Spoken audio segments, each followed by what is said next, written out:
I'm BrianVee, and this is Why We Work. Today, I have the great pleasure of speaking with Gord Dwyer. He is an NHL referee, and he's from my hometown of Lower Sackville, Nova Scotia, Canada. Obviously, I want to know how it is to be in the NHL, but I want to know his determination and his passion, how that drove him to be where he is.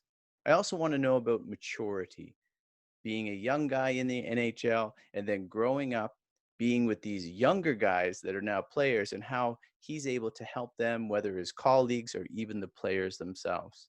Hopefully, he has some words of encouragement for you as you consider about following your dream and following your passion.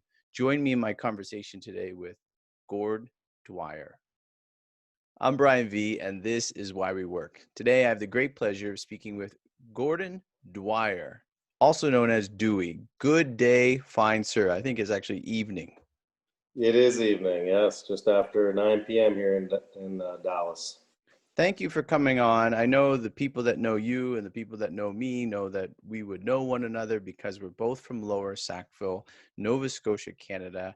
And I know there's a proud bunch of people that know you and know of you, and just even being from Sackville. Would you be able to give us a little idea who you are? I did just do an introduction to you, but just a little one, and then I might take you back.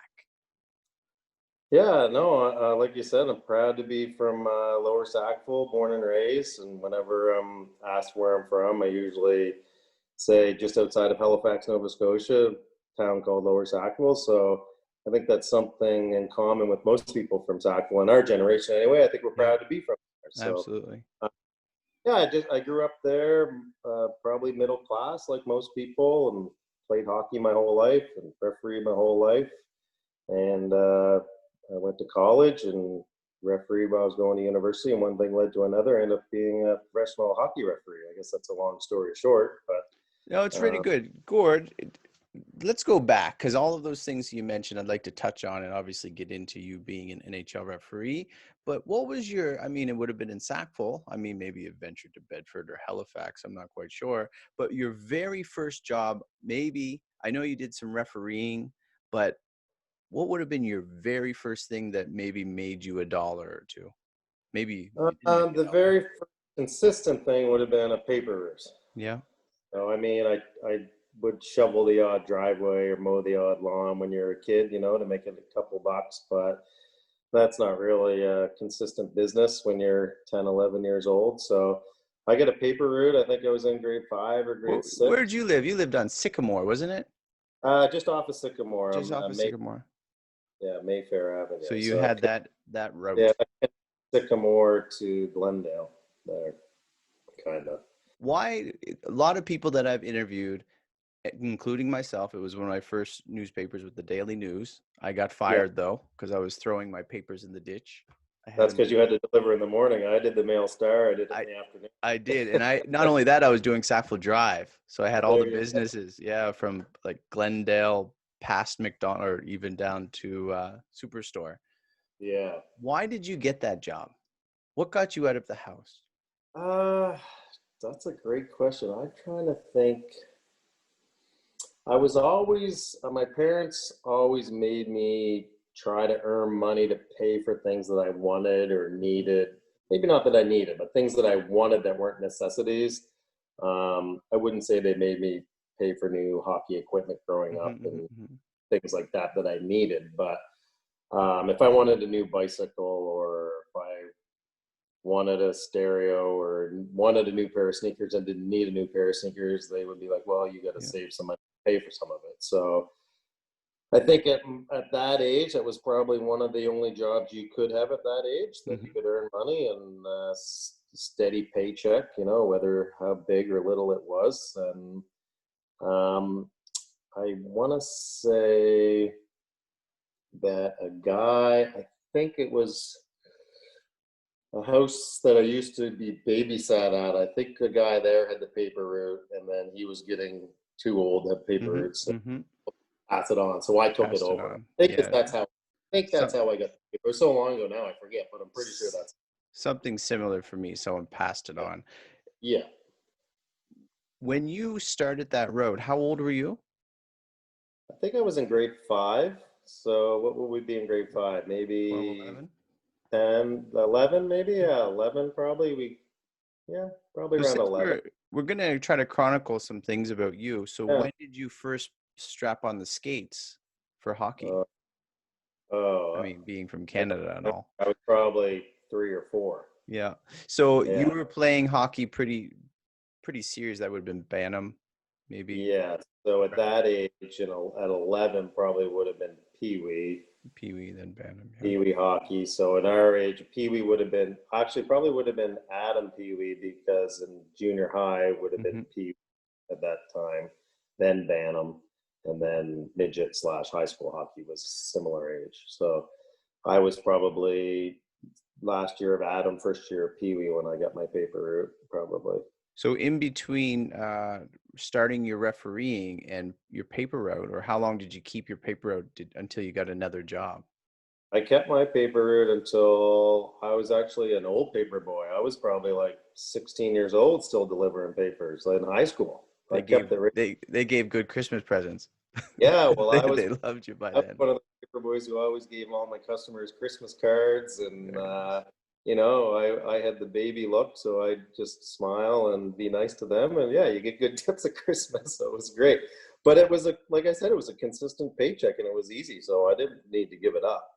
And So then that's once I was in high school and was refereeing more and playing hockey more, and you start to get a little bit more of a social life, then you're like, okay, I don't have time for this. I can find something else. so then even knowing that you were refereeing at 14, is that Yeah, not that's true? correct.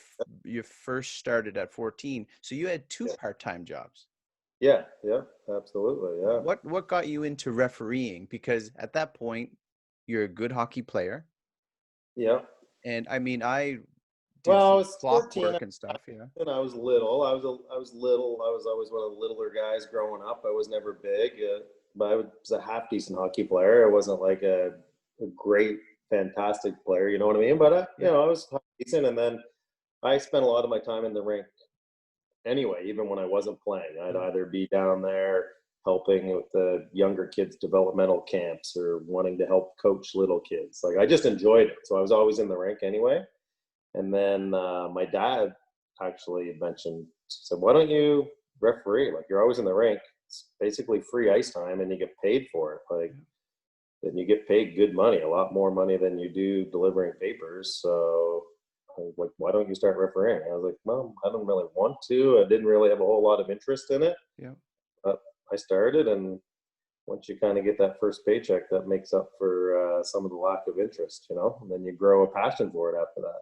It's interesting because as a young kid, my uncle got me into doing the clock for hockey. I never Right. refereed or anything like that, but it's a really interesting atmosphere. And a lot of people, unless you've been in arena, and I'm sure it applies to any other sport and doing refereeing or doing, you could do volleyball or any other sport. But it's just an interesting atmosphere, nice cold arena. You're getting ready to, you're strapping Yeah. on your skates, or you're getting the clock ready, getting the timesheets ready. It's just an interesting thing, especially thinking of listeners of starting a job. You're not sure what to do. If you want to get a job, these are some, part-time jobs, things you might want to look into, especially if you're Oh, a young kid. oh, for sure, absolutely. And you like, so I think some places you can start younger than 14, but in Sackville or Nova Scotia or Hockey Canada, whatever the regulations were, you had to be 14 to start Hmm. at 14. They didn't allow 13-year-olds or 12-year-olds. So, and and I think you had to be 16 at the time to have a part-time job. If you wanted to work at McDonald's or Burger King, you had to be 16. So you're already 14 years old Hmm. and you want to make money. And what do you do until you're 16? That's a perfect thing to do. And it's good money. It Yeah, really is. For yeah, that age, it's great. It's great money. yeah. So, And I there's a mean, lot of why? hockey going on too. So Yeah, absolutely. Basically, you referee as much as you want because yeah, we have more kids that probably leave refereeing every year than join refereeing because it's too demanding, well, I wouldn't say it's demanding on the time mind. consuming. Yeah. Yeah, you that. And there's a lot of verbal abuse. Like who wants? Yeah, Yeah, but for me at that's my level, interesting. Yeah. yeah, but for me at my level, who cares? But if you're Yeah. 14, 15, and 16 years old, and you're on the ice, and and you have all these parents yelling at you, calling you every name in the book. Well, why do you want to do that? That doesn't sound fun, you I know? never I never thought of that, but I remember being in the booth, right, with the clock, and if I made a mistake, and I was doing gentlemen's league. So you'd have Yeah, a guy come over, tap the stick on the glass and like, "Come on." And yeah, yeah, I know. And you're going, sorry, dude. Like, oh man, I made a mistake. Sorry. You coughed the puck up the middle. You made yeah, a mistake. Sorry. But that's honestly, funny. like that is a big downfall in Yeah. minor hockey, verbal abuse, and there's signs now in a lot of the arenas talking about verbal abuse. Like no yelling at the officials, no yelling at the players. There are new mottos for hockey, having fun and learning and development and yada yada yada. And they try to get away from that, but you're never going to eliminate it. It's part of sports. It's at every sport at every level. You just try to minimize it as much as you can. So, Gord, as you started to develop with your hockey and still working into high school, how was your mind frame in understanding your ability? Where, what were you thinking that you wanted to do? Or were you able to see that there was going to be an end to it? Because as you mentioned, you went on to university as well. What were you Yeah. thinking around that time in high school? So grade 10, I played uh, Bantam hockey. I didn't play high school hockey in grade 10. Hmm. So I broke my collarbone in grade 9. So I basically missed that whole year of hockey, How did you break uh, your collarbone playing playing hockey? hockey. Yeah. Yeah. And then, so I basically missed my whole grade 9 year playing. So then I wasn't sure I wanted to go into high school hockey. I was still pretty small and play against guys that were that much bigger than me. So I didn't even try out for the team. I played Bantam hockey. Is that what you felt? You felt you were too small at Yeah, probably at that age. Yeah. That's So, interesting. I mean, it's um, interesting watching you have played high school hockey and you did very well. And you were, in my opinion, extraordinary skater. And like, did you not break any records, or you scored a lot of goals when you eventually did play?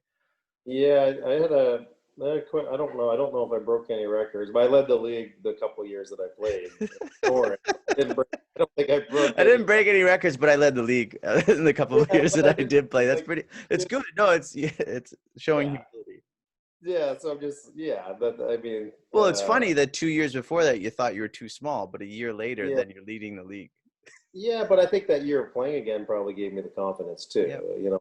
I got back on the ice playing and but yeah, you mentioned the skating thing, but that was one thing I always did growing up was power skating classes, and something my dad always put me in was skating, and more skating. He said you can't skate, you can't get the puck. So that was Is kind that of a the big thing? I wasn't a hockey player. I know we have some mutual friends that were good hockey players. I was never one. Is that a big thing to be taking power skating? I'm over here in South Korea and they're into short track skating, which I mean, if I yeah, see these same kids on rollerblades, they're really good. And I know yeah. that helps. Is that a big thing, power skating? I would say yes, Or it is. recommend it, I guess? Yeah, for sure. And even now at my son's 5.5, and this is his first year playing on a team. He played like just did skating classes and public skating and hockey skills classes last year, and this year's his Hmm. first year playing on a team. And at the end of it's like a big group practice with a couple other teams, so it's split up into stations, and you go around the ice and do your station. And at the end of the practice, you have 15 or 20 minutes for your own team. That's something I try to do with my team is do at least 10 minutes of just skating drills before we have fun and do a little game so the kids finish on a fun note.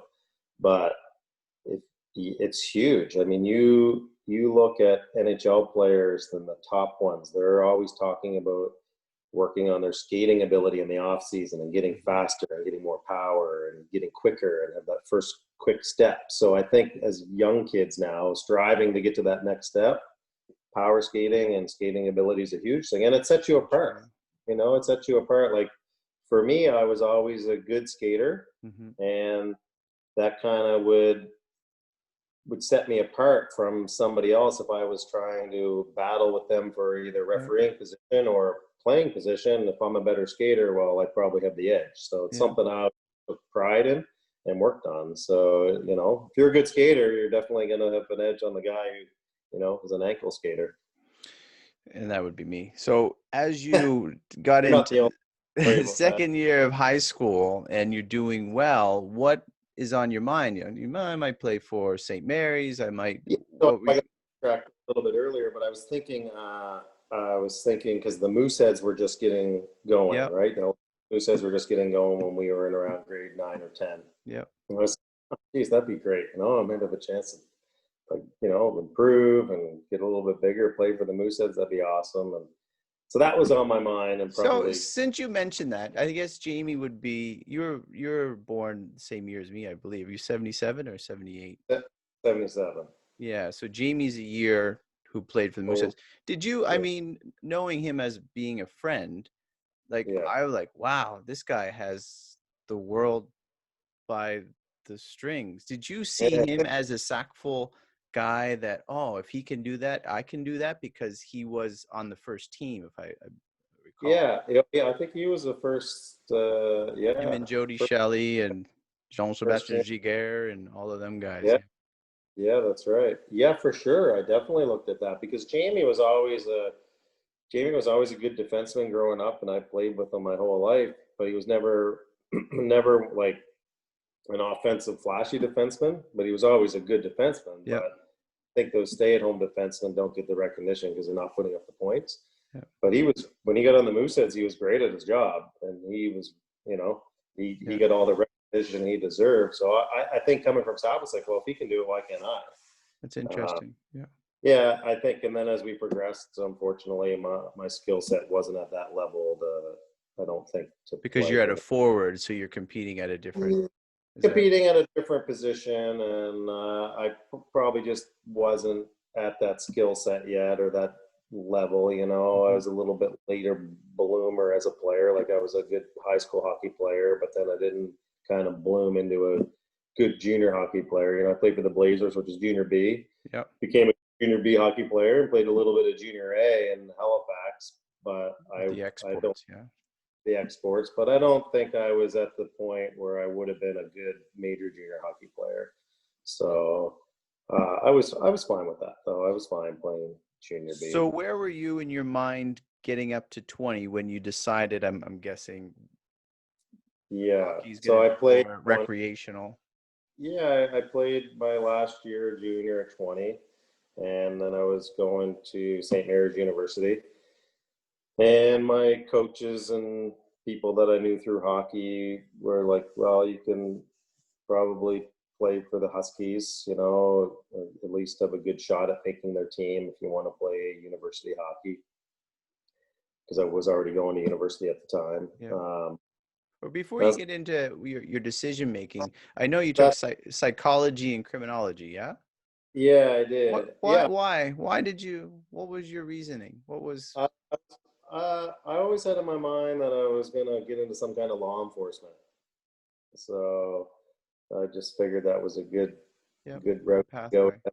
Background, yeah, a good pathway. So, um, but yeah, as I was going to SMU, I figured if I attempt to play university hockey and I do make the team, then I'm probably going to have to give up refereeing because it's a big commitment.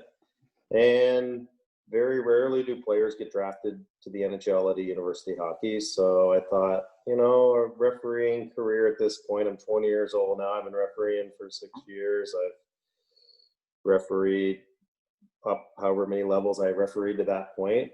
I figured, hey, I kind of have things are going well. I probably have a better shot at making a living out of refereeing than I do playing. So I decided to stop playing and focus on refereeing at that point. So you're So saying you made that decision then, and obviously it was kind of brewing up before that, but yeah, when did you see a pathway for NHL to be, or to be a referee as a career, a viable option? Because you've only been doing it for 6 years to that point. Was, you say your dad was getting you into some things? Was there someone whispering into you saying, this could, you're good, you know, you could, you know, you're yeah. making money from 14, but now you're talking about a career? I don't know if anyone was whispering in my ear at age 20, but I got into maybe around 22.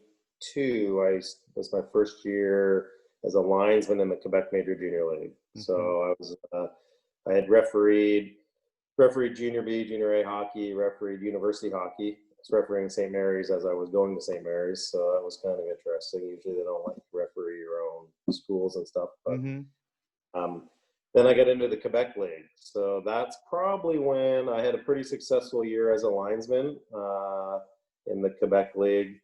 So you wanted to play Quebec Major Junior. You Yeah, decided not to for many reasons, yeah, but then you find yourself back there. that's correct. Yeah.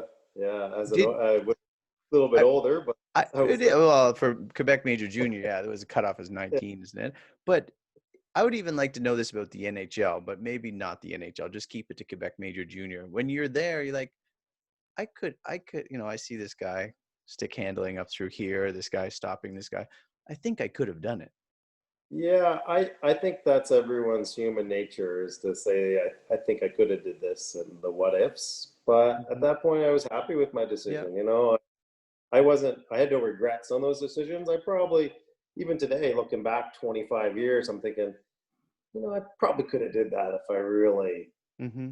put my heart and soul into it and Yeah. stopped everything else. Mm-hmm. Mm-hmm. Maybe I could have did that, but why look back at that? I mean, hindsight being 2020, or I have no regrets on anything that happened. So, uh, yeah, I just was like, I never really crossed my mind as I was officiating in the queue. It's just, yeah, it was what it was, and say la vie, and I was happy with that. So, So I know you made a pretty big transition from Canada down to the States. How long were you in the Quebec Major Junior? just 2 years. So It was just 2 years 1 year as a linesman, and then the next year as a as a referee. referee. And And how, I didn't have a very successful year as a referee in the queue. in what way? Well, my first year as a linesman, I worked, I think, all the way into the third round of the playoffs as a linesman in my very first year. The second year, I switched over to a referee, and it was a big adjustment as far as the job itself. And I guess I didn't have the experience, didn't have the development, and I didn't work very many games. I didn't do playoffs. To I only that worked. point, Gord, how much of your refereeing 6, 7 years was refereeing linesmen? How much experience was Well, typically you would referee. Typically, how it worked in the system I grew up in was every time you went up a level. yeah.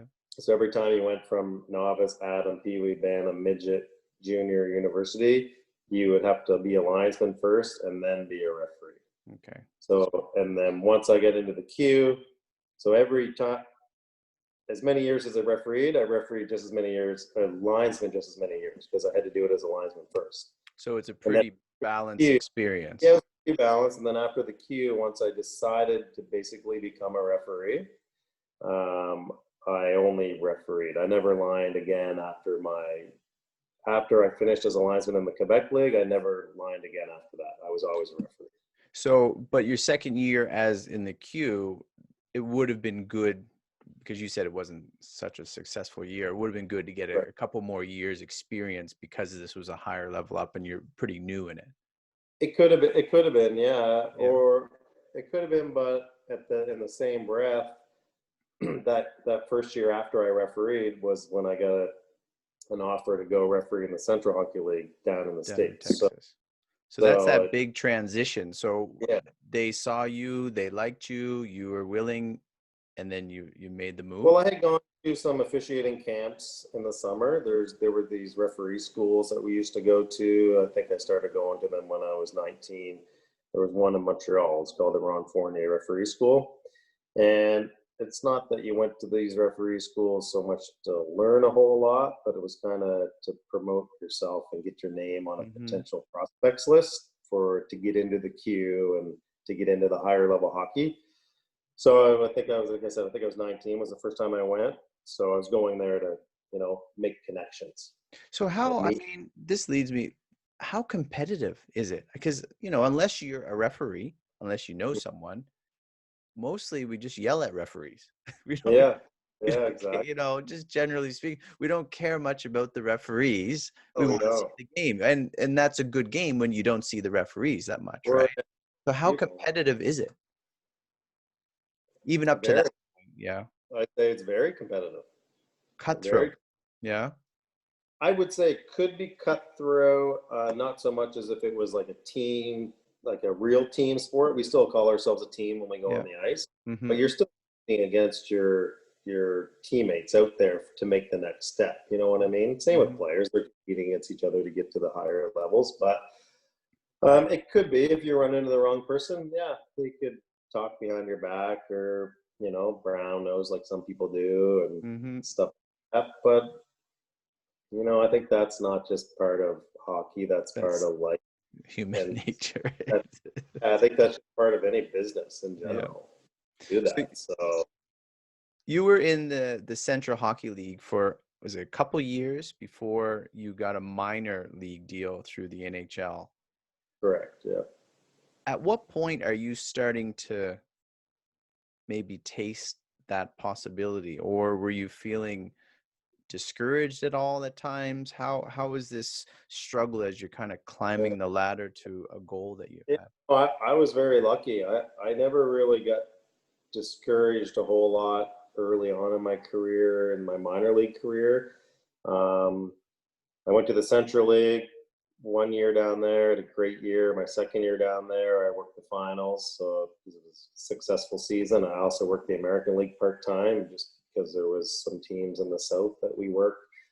And then I was going to also get invited to a NHL Prospects Camp in the summertime from the Central League.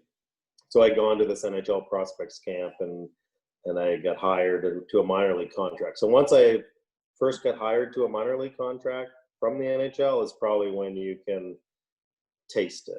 I Mm-hmm. remember the day guys that get hired now, they get called into the office, and they're told in person and face to face, hey, we want to hire you, welcome to the NHL, blah blah blah. But I got home, I was working a summer job with my brother. I think at the time I was either Still working. pouring, yeah, I was either pouring foundations, Nice. or framing houses, or doing something in the summer with my brother as a laborer, well, during the off season.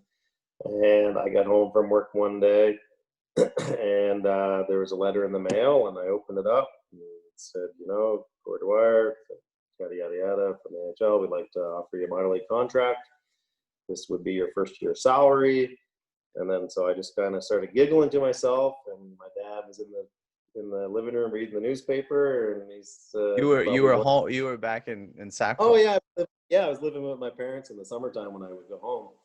So then he just said, what? And I handed him the letter, and he started giggling, and I said, what are you laughing at? And he said, well, I was in the Navy for 30 years, and your first year salary is probably going to be more than I made my any 30 years I worked in the Navy. Nice. Nice. I So he must have been tickled though. I mean, yeah, it definitely was. Yeah, for sure. I think we were all pretty tickled and pretty proud. Just because when I actually was trying to make the decision to go to the Central League for the first time, I didn't know what the Central League was. mhm. I was like, I was asking people for all kinds of advice on what to do, and Dad was like, well, you want to make a career out of this and have a shot at doing it, well, what do you got to lose? You might as well go. Like, Yeah. no sense sticking around here. Go for it. So I think, for him to see that kind of come to fruition and pay off made him probably a little bit, like you said, a little bit tickled.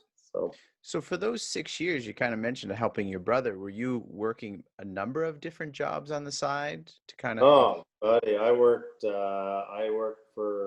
a laborer for my brother at a real young age, probably when I was 16 or 17 in the summers, like as a summer job. So whatever, I was a gopher, go for this, Yeah. go for that.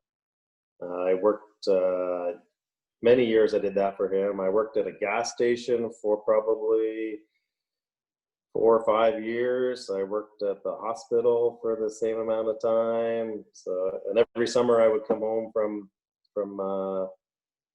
Texas, or even after the American League when I was doing I would referee men's league in the summer. So yeah, I was constantly always doing something. That's why I was never just sitting there twiddling my thumbs during Well, I think it's great to be able to say work. that you're helping your brother pour concrete or what have you, and then you get your letter, right? And you're like, all Yeah, right, I got to get this concrete or whatever off my hands before I can read this. yeah, and then make my lunch to get up for 6 a.m. to go back to work the next. Then got to go back to work. So as you in 2006, it was that you officially became an NHL referee. Is that correct? I think my first game was it 2006? Yeah, November 2006. Could have been. Yeah, I think I was hired in 2003, and then 03 or 04 or 04 or 05 or 05 or 06. Yeah, so 06 was my first. So No, it would by have been. might have No, been it would have. earlier. I think it was.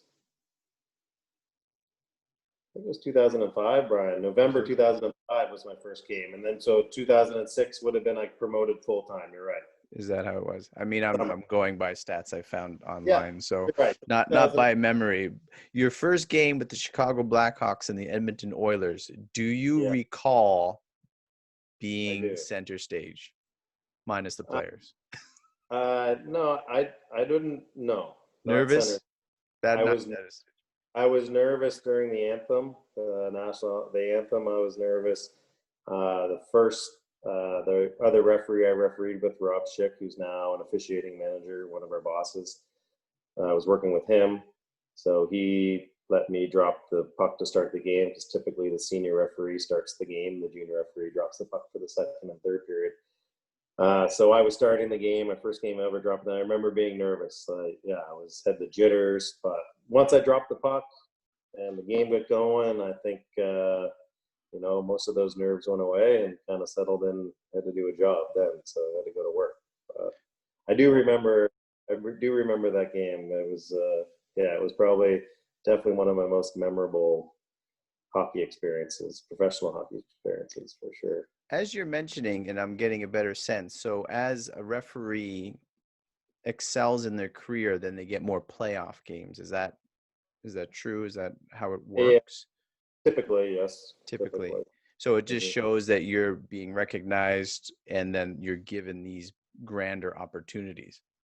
Yeah, if you're doing the job, correct. Yep. So in 2019, when you did the Stanley Cup playoffs, how was that? Was that, I mean, now you're at what? How many games? I think I saw something online about recognition for your 1,000th game and back in September. But now you're like Yeah, 1,007 or something. So yeah. congratulations to you. Like this is a Thank long career from strapping, on the skates when you're 5, maybe on a lake first. I'm not sure where your dad might have you. Yeah, brought you. Maybe on First Lake. I'm not sure. could have been. Yeah. But from there to 1,007 games, I think 73 playoff games. Uh, how are you able? You're not done. You're only young, but how are you able to look back and say, you know, I- I'm established now? And then again, I guess there's also the thing of being you're in a sport. It's dangerous. Yeah. And you're probably often evaluated as well. So it's not always as easy as it might seem. It's not once you're there forever. But how are No. you able to evaluate how you've come so far and what you've been able to accomplish? Well, I think we go back to what we were talking about a little bit earlier when we have some struggles on our pathway. And I said I didn't have a lot early on in my minor league career, but once I did get hired full time, and you say as you work more and more and more, you get playoff games, the experience and stuff. But it took me a long time. I was relatively young when I got hired, and my pathway to the NHL was pretty quick. I got hired when I was 26. It's pretty young. Then promoted full time when I was 29, and then it took me probably 6 years before I even got playoffs, or 7 years. So here I go from working all these other leagues. The very first year I worked the league, I'm working playoffs, and then the second or third year I worked that league, I'm working the finals. Where now I get to the NHL, and for 6 years I'm only working regular season games. I'm not working playoff games. So I'm going, How well, is that on you mentally? I mean, there's a big crew of you guys too, right? And everybody wants to do the playoffs. yeah. I mean, tough. It was tough mentally. It really was. I mean, I had times where I'm going, man, is this job even for me? I don't know. You're there, and as it for me. Isn't that funny? Yeah, That yeah, happens to everyone, though, right? yeah, for sure. Because look, if the player's ultimate goal is to win the Stanley Cup. Well, the referee's ultimate goal is to referee the Stanley Cup. Like I don't know too many guys who are happy just refereeing 73 regular season games every year for 25 years. That's not my goal. Maybe some guys are happy doing that, but that's not my goal. That's not my aspirations. My Mhm. aspirations is referee the Stanley Cup Finals. So I was, I had a couple different bosses throughout that time, and they would tell you different things, and you're going, okay, well, that's fine. Maybe this, maybe that. So But are in you are hindsight, you are you like the I mean, I can only go to Rudy because I'm just the small guy that didn't get to play much and made it yeah, after being cut. That, if you ever watch the movie and then he goes to the roster, you got to go and see the sheet to see if your name is on there, and you're like your first year, your second, your fifth, your sixth year. Is that how you were feeling? Like, you know what? It's funny you pulling say that. paper. It's exactly like that because, we find out, we get an email, and if your name is on the roster, you're in. If your name's not on G the G G roster, G G you're out. G. Yeah, Ah. yeah. That's how we find out. So yeah, every year I'd be like, all right, name's not on the roster, I'm not in. Name's not on the roster, I'm not in. So I'd be like beating myself up, and it comes to a point where your pride takes a hurt and your ego takes a little bit of hurt, and you're going, man, so what am I doing? Anyways, finally, I got in my very first year. I got in the playoffs. So then you kind of have a little bit of, it's a relief. You know what I mean? You're happy, but it's a relief, Yeah. you know? So then you're like, okay. So, and then once I get in the playoffs, my playoff track success was pretty good. My first year, I did 1 round. My second year, I did 2 rounds. My third Okay. year, I did 3 rounds. Then I went back down to 1 round. And then I did 3 rounds again. And then I did the finals last Last year. 19, and then Yeah. this year I did the conference finals again. So my playoffs once I get in has been fairly successful. So it just kind of proves to myself and any naysayers out there who may have been that no, I'm here. I'm not going anywhere. You could have tried to push me out the door if you wanted to, but I stuck with it, and I'm successful at it now, and I'm good at my job, and I'm okay to say that I'm good at my job Because because you are, yeah. yeah, because I am, and you need that confidence in our position to say to have success in our job. You can't just go out there and say, "Okay, I'm terrible." If you say you're terrible, you're not going to be a very good official. So you're not going to be good at any job if you don't think you're good. Well, that's like you So saying, I don't know anyone that would be willing just to play 73 regular season games and not try to make it to the yeah, playoffs because you're not really trying to attain anything. I mean, just like no, you're a not. But in player, this, in the same way, a yeah, player wouldn't want to just want to play the regular season and not aim for the yeah. playoffs or the Stanley No, Cup. but there's people out there who are happy going to work Yeah. 9 to 5 at a job they're not happy at to earn a paycheck and put food on the table, and they're happy doing that. So there's probably people that would be happy doing 73 regular season games and then having 4.5 months off every summer. How was COVID this year? It must have threw a big twist in there for you guys. And Yeah, I mean, maybe the idea, not so much your job, but with no fans, or maybe I'm not sure if all stadiums had no fans, but yeah, no. During the playoffs, you mean for us? Yeah. yeah, So we had two. I was lucky. I got my 1,000th game in March, and then the next week we had the league shutdown, uh, and then we were off for the end of March. Typically, playoffs start early April, hmm so then we were off April. We were off May. We were off.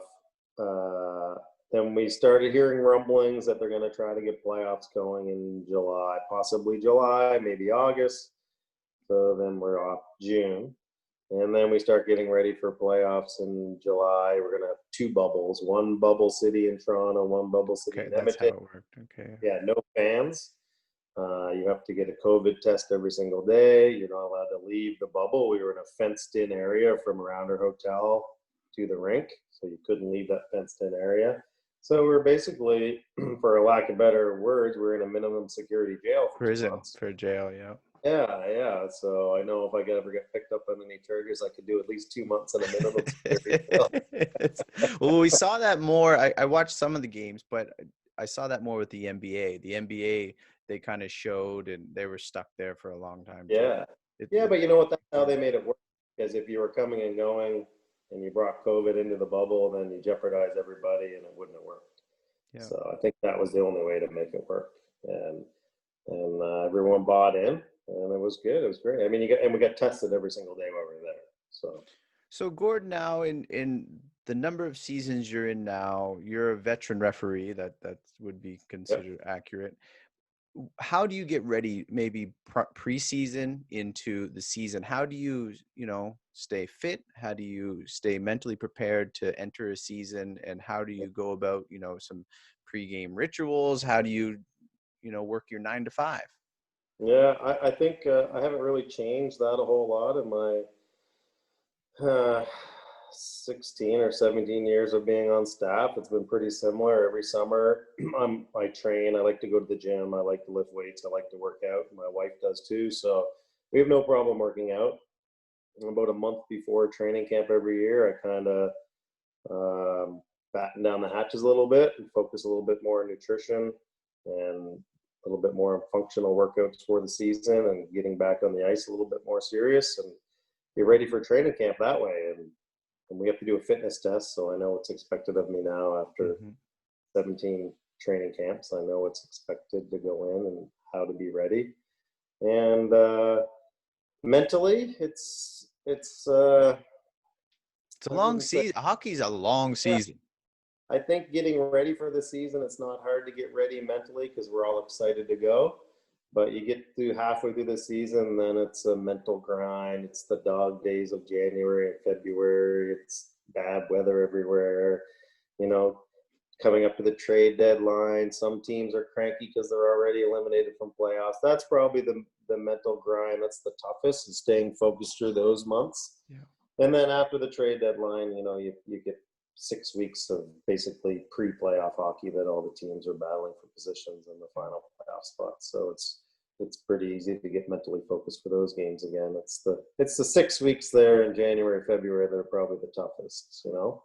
And I think being around in the league, like you said, being a veteran referee now, I know what's expected. I know how to prepare myself. I know what works for me. I know what doesn't work for me. And I don't try to do what someone else does because it works for them. I do what works for me, whether that's on their schedule or not. So I think that'd be the toughest thing as a youngest official, or not a youngest, a younger official. That's Mm-hmm. probably the toughest thing, is figuring out what works for you and how you react and your body and your mind react. And you got to figure out your own schedule.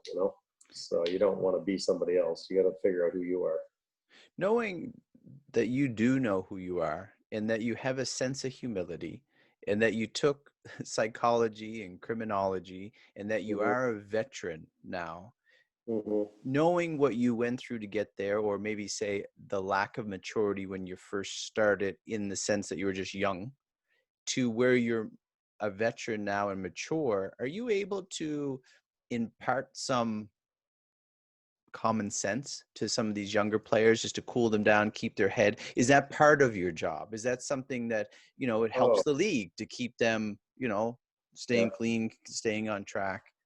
That's a huge part of our job. I mean, communication and rapport is, if you get pulled over by a police officer and the police officer is a complete jerk, Yeah, well, your first reaction is to more get your likely.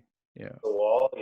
But if he comes up to your car and or she is nice and cordial with you and treating you with respect, then you're probably gonna, reciprocate with the same thing. So I think I learned that over my years.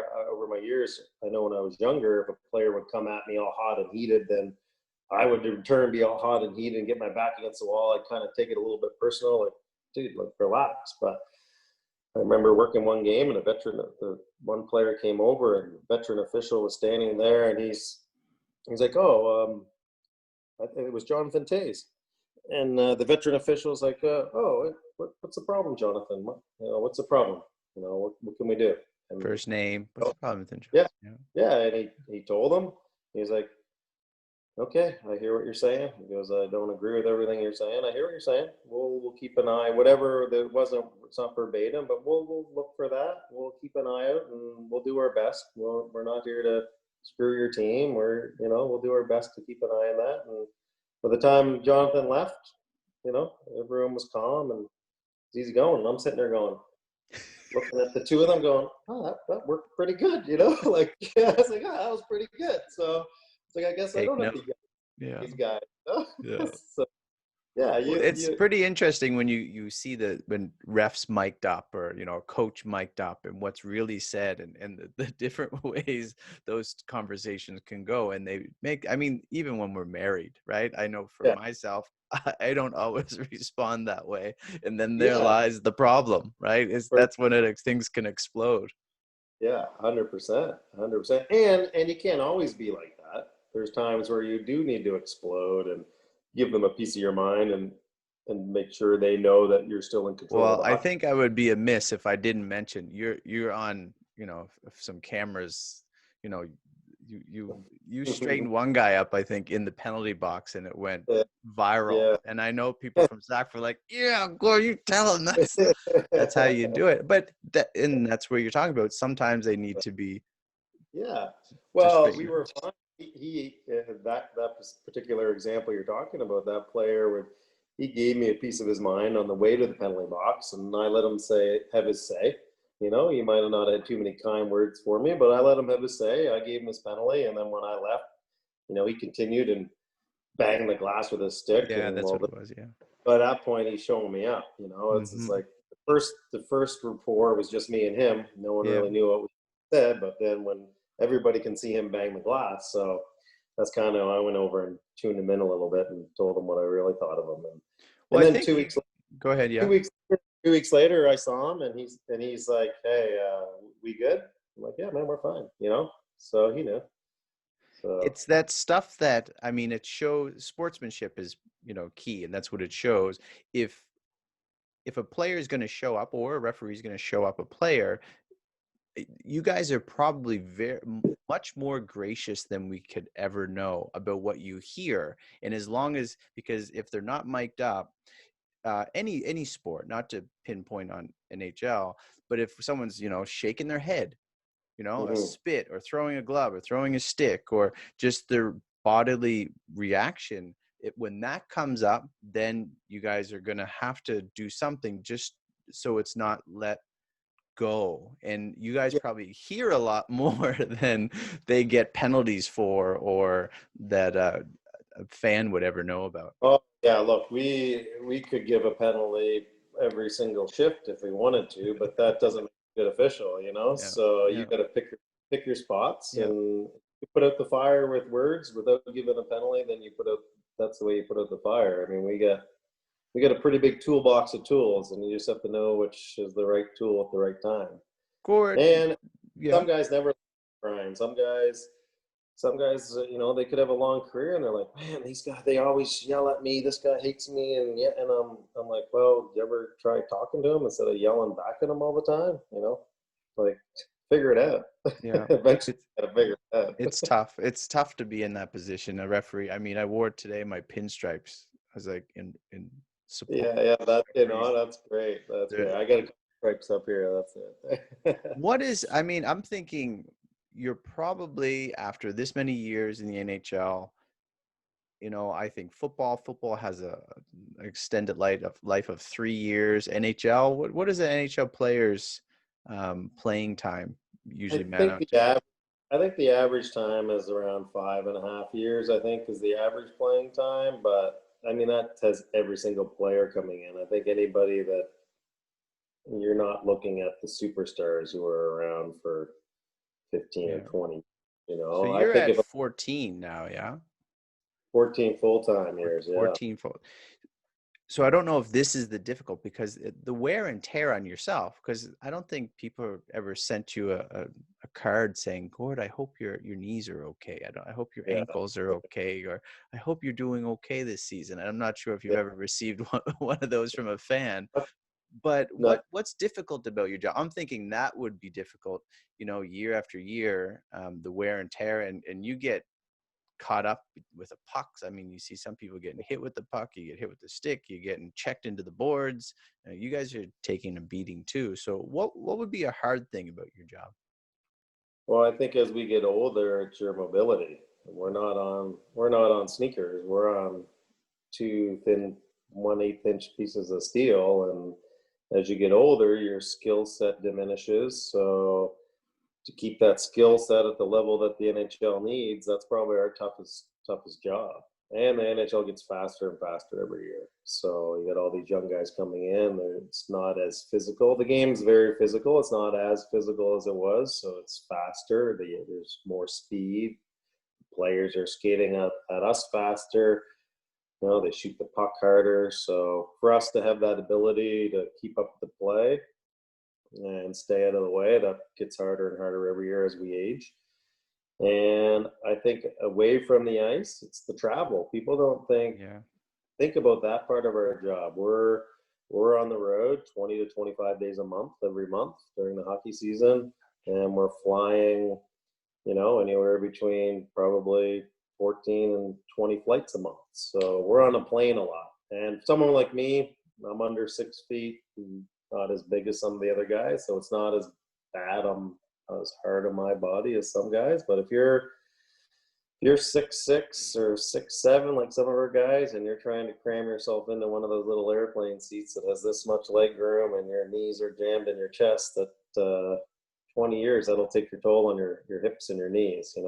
It's funny you say that. I realized in university, I guess it was a little late, but when I was managing the Acadia basketball team and going on our bus rides to Quebec or Cape Breton or into New Brunswick, I realized then I was okay being short because I was able Yeah, to sleep on the floor, the overhead compartment where you can put your bags, and then these 6 foot something guys are all crunched in there. yeah, And I'm like, I'm good. I'm good yeah. now. I finally You, realized I am good. you experience it firsthand because all those guys are 6'6" and trying to cram into, I don't know what bus line you're using, but I'm sure you're not getting sleeper buses back then. Surely not. Surely not. What is some satisfaction you get out of, I mean, an NHL playoff? There's some of those things, but then, okay, that was 2019. Now, what is something a more closer range or something more often you get satisfaction out of the job that you do? Oh,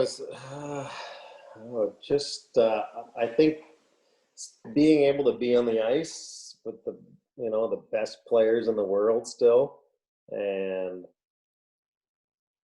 That's just to interesting. That's interesting because I was just going to ask, even growing up from 14 and refereeing, are you able to, I mean, I know you can, but from being a ref and like, man, that was a good move.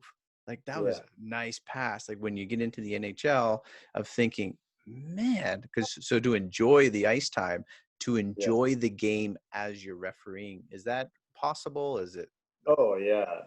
Yeah, 100% it's possible. More so as you get more experience, it is, but you can appreciate the skill set. I mean, we go in the dressing room in intermissions and we're always talking about great plays that the players made or great saves the goalie made. And yeah. yeah, we can appreciate that for sure. And we all have a passion for the game. And Hmm. hey, I'd want to be a player, but next best thing in my mind is being on the ice, being a referee. I'm still on the ice, someone who's maybe a coach would say the next best thing is coaching, or a manager would say the next best thing is being a general manager. But in my mind, the next best thing is refereeing. I'm on the ice with guys. I get to experience it firsthand, up front row seat. And just to still have a passion for that, and just to say, man, I wish I could do that. It's great. I mean, It's yeah, you've had free season tickets to yeah, every team for yeah, yeah, 15 years. exactly. And just be able to do that, I don't know, be able to kind of take my son to the rink now and give him some of the behind the look scenes at some of the locker room stuff in my room and underneath the stands. Like, he's 5.5, so he's starting to appreciate that a little bit now. It's enjoyable. Like, a lot of people don't have that behind the scenes look. I didn't go to my first NHL hockey game until I was 17 years old. And Hmm. my son's 5.5, and he's already been to, you know, double-digit hockey games. So Is Papa whispering into his ear some potential paths in uh, the road? no, I actually, it's funny. I'd say we took almost 9 or 10 months off of skating and playing hockey there from last Christmas to now. Just my parents came to visit, so we took some time off. So Grammy and Grampy could spend some time with the grandkids, and then COVID hit, so things shut down, and we just didn't get back into it. And then probably 2 months ago, he said, "Dad, I want to play hockey again." I didn't want to force him, because you know what Mhm. happens to kids. You force kids to do something, and they rebel and don't want to do it. So it's like, "Yeah, I think I want to play hockey." I was like, "All right, bud, let's go sign up." So we went and signed up, and Mhm. sure enough, here we go. Now my issue as a parent is, if you want to do it, you're going to try, and you're going to play hard, Yep. and give it 100%. And sometimes that doesn't always happen, but he's only 5.5, so we'll see if that passion and fire sparks in his eyes over the next couple of years. Gord, you mentioned not understanding how hard it is for travel, but is there anything that you would like people to understand about what it is you do, maybe what it is you're accomplishing or hoping to accomplish, so that they have a better perspective about maybe the NHL, referees, or you and your work? Well, ultimately, our job is to officiate the game in a fair and safe manner. That's what we're doing. We're there to serve the game. We're not there to be um, hot shots or center of attention. Some people might feel differently about some people, but we're there.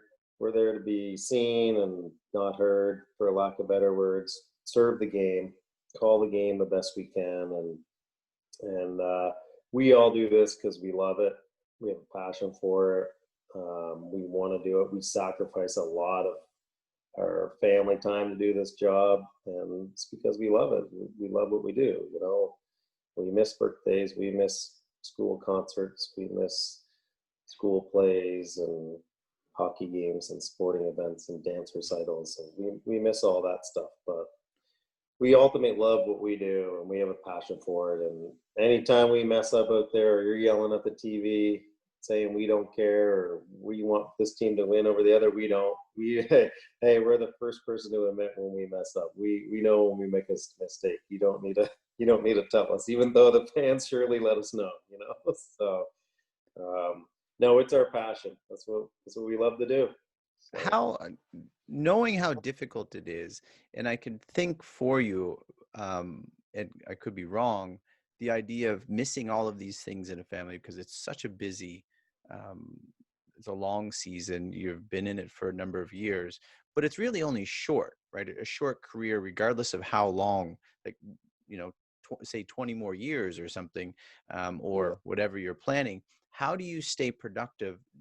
Is that a drive, knowing it's not so long where you have some, I mean, you could retire, or in a yeah, few years you could retire, and then you have the whole rest of your life to spend time with family. yeah. Well, How is it well, you're staying productive?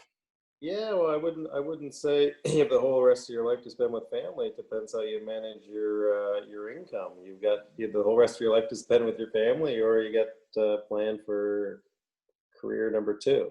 Yeah, And good some guys do that. perspective. Yeah. Yeah, some guys do that. They take educational courses throughout the year, and we have a educational program where the NHL will help with a certain amount of tuition if you want to further educate yourself. But hey, let's be realistic. Some of our guys retire at age 50, so it's a far cry do from you 65 for the do you average have a folks. plan? Do you have something that you could divulge of, something in the future you'd like to do? Um, Coaching? You want to be a police officer? Is that possible? I think that'd be probably too old at that Yeah. point. I could probably get into something at the hockey business. Yeah. I don't know what yet, but I would say if I work when I retire, it's going to be because I want to, not because I need to. I Yeah. plan on being smart enough with my finances where Yeah. if I retire when I want to retire, I don't Yeah. know what the NHL has different plans for me, but Hmm. if I go as far as I want to go, Yeah. or I think I can go, then when I retire financially, I'll be able to retire, enjoy the fruits of my labor. And then if I want to work, then, I'll do something that I really enjoy, or I can stay at home and take care of the house, and my wife can pursue some stuff that she really wants to do too. So, You're showing that you have a tremendous work ethic, and I like people to realize that, and they would by listening.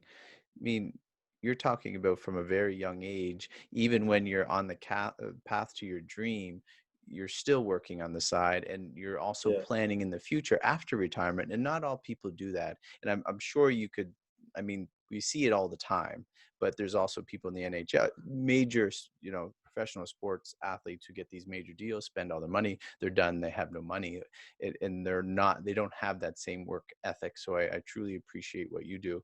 Gord, what is something that you use, whether it's in your work, that helps you stay efficient? Maybe you have like one of those little medical balls or something that just gets the knots out, or could be your whistle that people wish you might put away more often. But what is the yeah. tool that you need to keep you efficient in your work? Oh boy, I'd have to. For me, well, it's kind of a broad answer. Sharp I'll pair give of you skates. yeah, I'll give you a couple answers. For me, it would be my just my workout clothes, because that's, for me, that's kind of a stress reliever. I Yeah. really enjoy it. Just keeps me going. I enjoy working out. And What if do you what do you do to work out besides skating? I like to go to the gym. I like to lift weights, Yeah. and that's a little bit of circuit training and Hmm. things like that. I'm not much of a runner. I don't do any long distance running. I'll do a little bit of short running and stuff. I'm not much of a that kind of a workout person, but I like to go to the gym and still lift the weights that my body allows me to lift. Yeah. And as far as something a little bit more, like you said, one of those balls. I have a massage gun that I Yeah. travel with, and I have a traveling tens machine, one of those Hmm. electric tin machines. I have one of those, and I make sure I travel with a bottle of Aleve and ibuprofen every road trip. So, yeah, things like that. At the height More of a season, how many games do you guys have in a week? physical wellness, the taking care of your body at my age than I was when I was 20. I So. know, eh? In the height, how many games could you have in a week? Like two or three? Is that No, we could do. We're allowed to work 3 games in a row, and then we have to have a day off. So we feasibly could work 6 games in a week, which would never happen. But quite often we would do. Typically, we average 3 a week, but quite often you'll do 4 a week, or 5, and then you might get 3 or 4 days off sometimes. So, but we could feasibly work, say, Monday, Tuesday, Wednesday, have a day off, and then work Friday, Saturday, Sunday. That would never happen, but that's would you guys feasible. be akin to a soccer player? Because soccer players don't sit, right? Referees don't sit, That's right. right? Yeah, Because the guys on the bench, they get 2 minutes on the ice, maybe, and then they yeah, go take a break and grab some water. You guys are up and back and forth, back, especially referee. You guys have two nowadays, but it's still yeah, it's yeah. still a No, lot of work. it's funny you mentioned that, because I probably have compared other sports. Probably have compared soccer referees to us for, as far as physical fitness, probably the most, just because they Hmm. have to run up and down the field for 90 minutes every time, and they don't get to have a break. Not that many other officials get to have a break, No, yeah. but then other sports aren't as physically demanding as, I would say, as soccer and hockey. Gord, knowing it's a long season, how do you keep your work life choices in check? Okay, I mean, maybe you might even have the temptation of being off work and going home and watching a hockey game, but Yeah, how are you able to turn off work when you can, and then what are you doing to enjoy I the rest of your life? yeah, I think during the season it's easy to turn work off when you're coming home to two young kids. Yeah. It's not hard to get away from the game. Then they take up a lot of your time, and you just, once you have kids, you realize, hey, work is one aspect of my life, and family's my other. Like when I'm home with my family, I'm a family man. I'm not. Yeah. yeah, I do have to do certain things for work, but Hmm. when I'm home, I want to be with my family. I don't want to go go to the rink by myself, or I don't want to go to the. Used to play quite a bit of golf. I don't really want to go to the golf course for 6 hours and be away from the kids if Hmm. they're home, I unless was they're. gonna say, do you not have your other hockey stick, the golf club, to Yeah, pick up in the yeah. I used house? to play quite a bit. I used to play quite a bit of golf, but I haven't. I don't play much golf anymore at all. Maybe when the kids are a little bit older, I'll get back into it, but I don't play much anymore now at all. So Gord, you mentioned about knowing as a referee the mistakes that you made, so there's no need to pound on the TV. They're fragile TVs nowadays anyway, so yeah, you wouldn't want to pound too hard. Is there any mistake that you would have made or have made, or something when you were younger that you wish you would have known then, or from a mistake that you might have made, something that you've learned from that you can share with others? Doesn't have to be the mistake, but just the idea of something that you've learned from. yeah. I think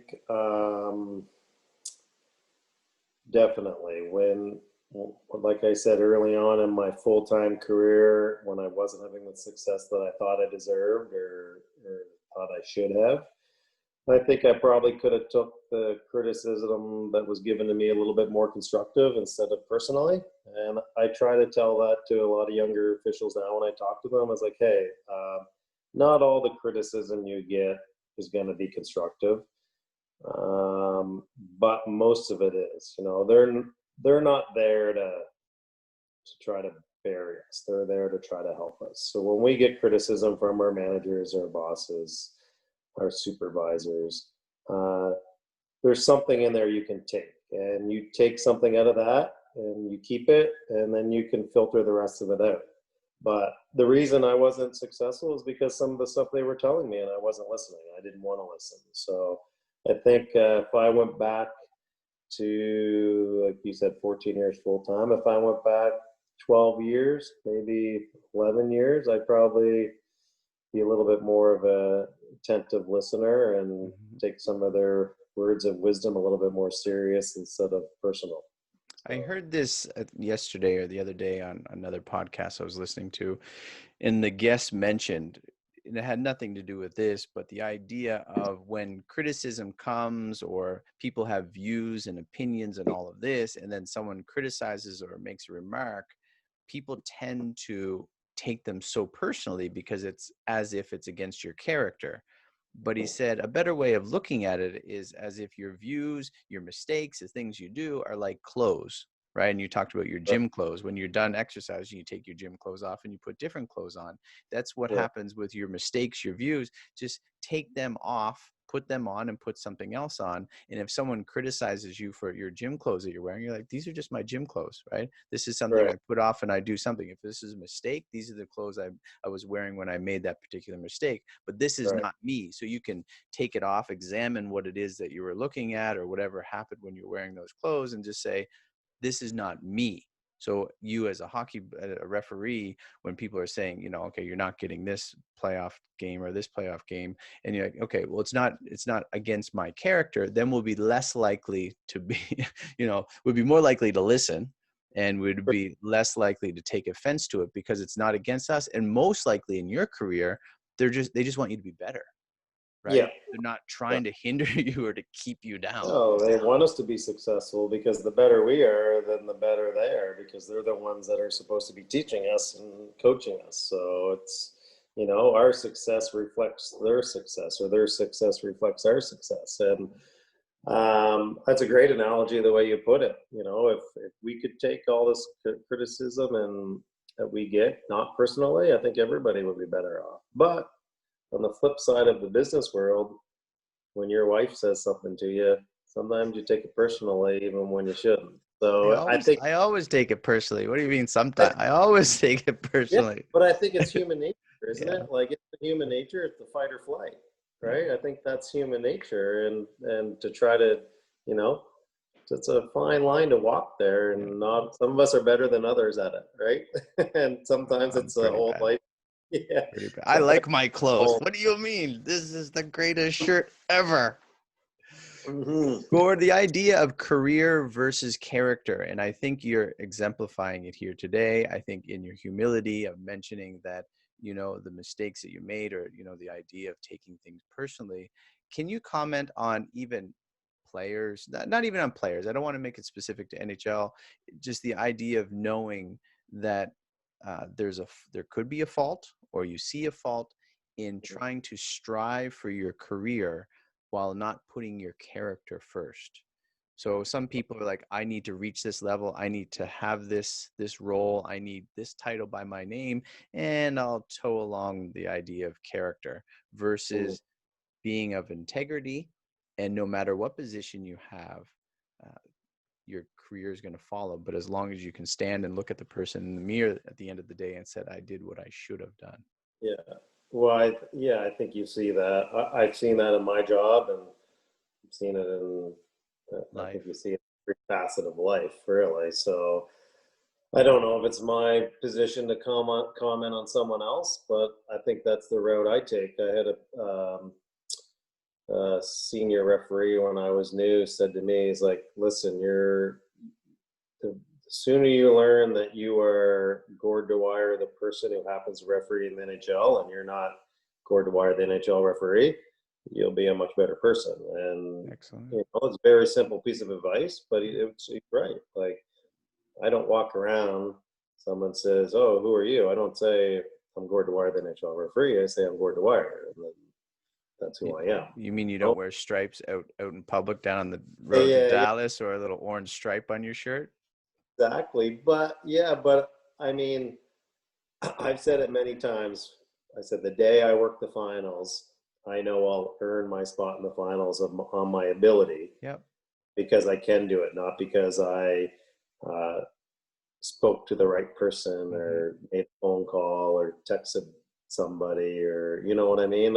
I did it on my merit and not from other avenues. And there's people, I think, in every job that go one route or the other, but if you can look at yourself in the mirror at the end of the day and be happy with what you're doing, then good for you. But for me, I'm going to do it this way, and that's the way I'll be happy, looking at myself in the mirror. So Gord, thinking of my audience and people listening, do you have a tip for people getting into thinking of you throwing a paper, or maybe you're one of those kind newspaper boys that maybe knocked on the door and handed it gently to each customer, or helping your brother and working some of those hard jobs, or, finally getting into the thing that you wanted? Do you have any tips for people getting into work wherever they are in their journey?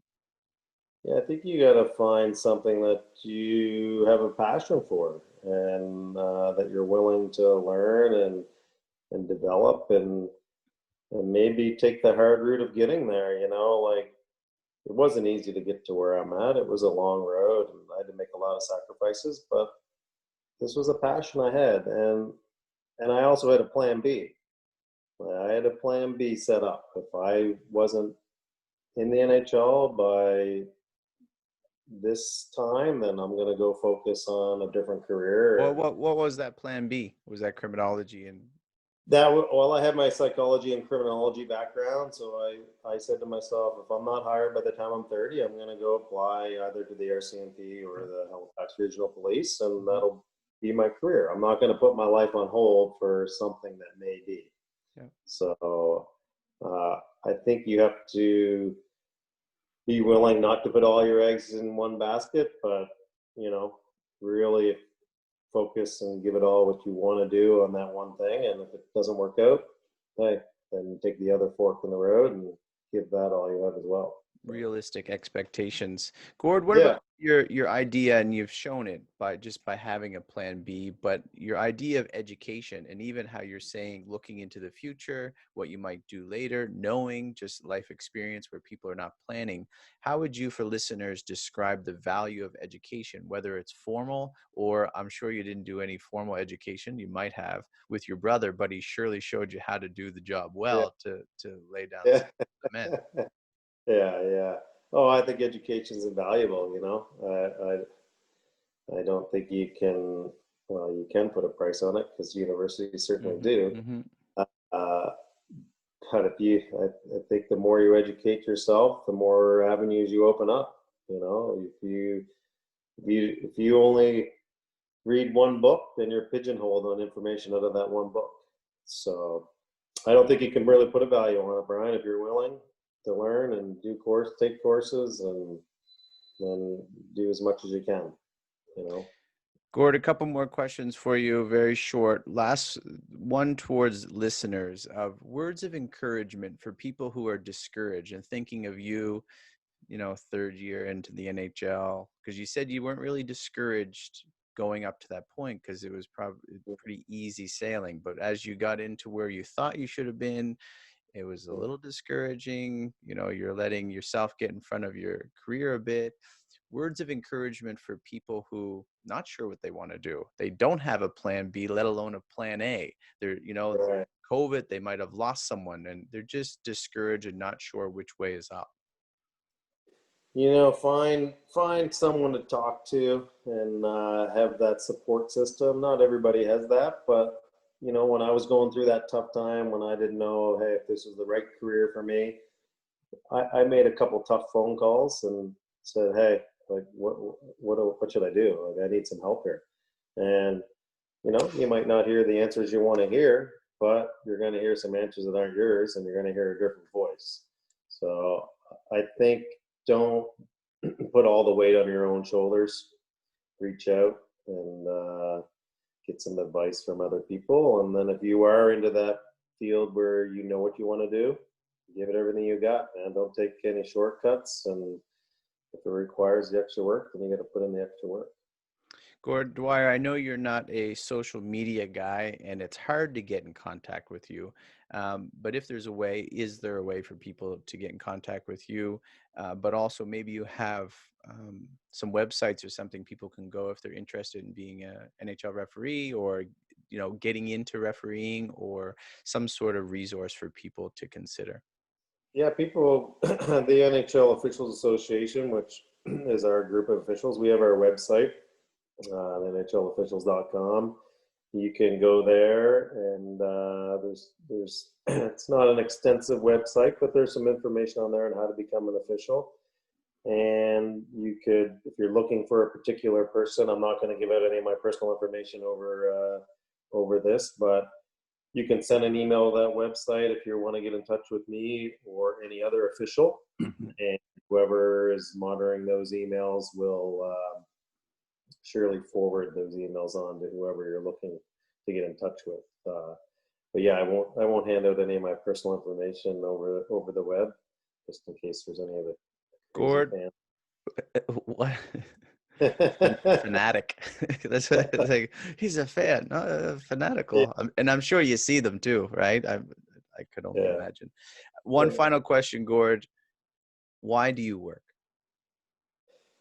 Well, I think, well, if you want the long-winded answer or the I have short-winded, time. I think we all work to provide for our family and make a better life for our kids. I think that's what our parents did, and um, you can rate success however you want. But I think when your parents see you having a more fortunate life than they did, and they worked to get you to that point, then they're probably just as happy as you. And then I'm working. Hopefully, my kids can have a better life than me, and they can see my work ethic and hopefully follow the footsteps that I follow my parents and their work ethic. So it's probably my reason for it. Well, Gord Dwyer, I'm sure your parents are proud. They did a very good job. I'm sure your wife is proud. I'm sure your brother is proud because he had a hand in developing your muscles and giving you the Yeah, that's right. wherewithal to be a gopher and all those sorts of things, of which you had to do your whole career of, That's right. following, being a rookie, and then now a veteran NHL referee. Gord Dwyer, I appreciate the time. I appreciate what you're doing, and make sure they keep their sticks on the ice. My pleasure, Brian. Thanks for having me. I really enjoyed it. Take care.